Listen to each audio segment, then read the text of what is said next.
Can you show? Oh, Yeah, both eggs are goose eggs that were blown out. You can see the empty hole here, nice and clean.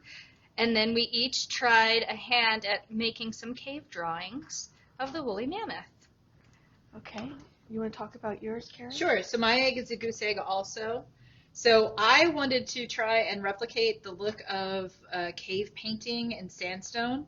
And so I used a traditional Pysanky technique, and then I also incorporated some alcohol inks to get the kind of variegated background. I tried my hand at doing the Natural History Society logo, and that's it. And these can be yours, handmade. They're signed on the bottom. Signed on the bottom. Oh, let's get on that.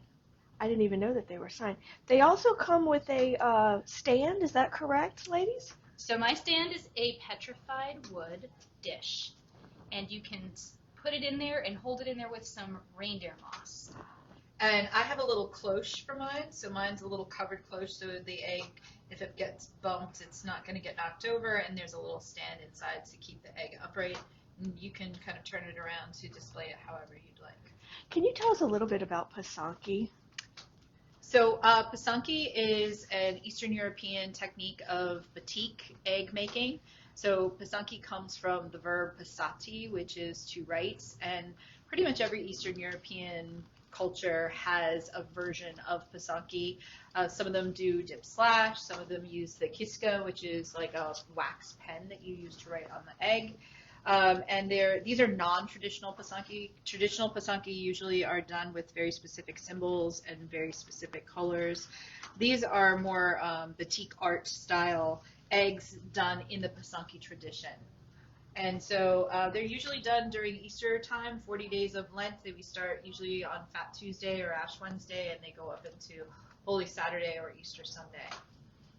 The really cool thing about Pysanky is that they predate Christianity, which is really fascinating from the Neolithic period. We don't have a lot of eggshell remnants that give us evidence of that, but the pottery and tapestries or any kind of other art forms that are from that period in those regions have very similar symbolisms. So it was basically symbols that told a story or how an intention. It was before written language. And when Christianity came into the region in 988, they adopted a lot of those symbols and made them more towards the Easter holiday. Can you tell us about the myth of Pysanky, why Pysanky is so important to the world? So we write Pysanky for peace. So there is a Hutzul myth that basically says that there is a monster or dragon chained in the center of the earth, very much like the Norse myth of the serpent in the center of the world. And this particular serpent is kind of measures the balance between good and evil, and every spring sends out his minions to look for Pysanky, because Pysanky are such a symbol of light in the world that if there are fewer Pysanky made, his chains become weakened, and if there are more Pysanky made, his chains become strengthened. And the legend says that when the last person passes who knows how to write Pysanky, that he will be loosed upon the world, and that will be the beginning of Armageddon. And so we write Pysanky for peace. And to save the and world. To save the world. Saving the world, one egg at a time. I can't even say it, one egg at a time.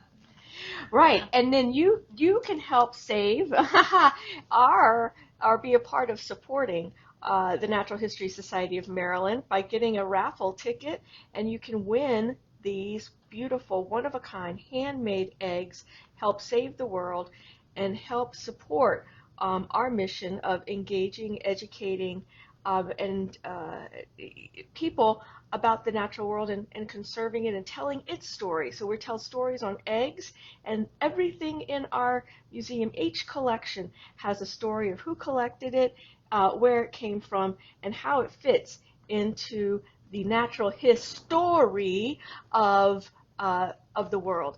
So thank you to Coreen and to Kerry, not only for their eggs, but for teaching our class, Pysanky class. We have a full class of newly minted Pysankyers out there helping to save the world one egg at a time. We made beautiful art here, and you can too. We have wonderful programs coming up. Just take a look at our website, www.marylandnature.org. Gee, and buy some raffle tickets. Buy some raffle tickets. Buy some raffle tickets. Take home some art. All right, thank you.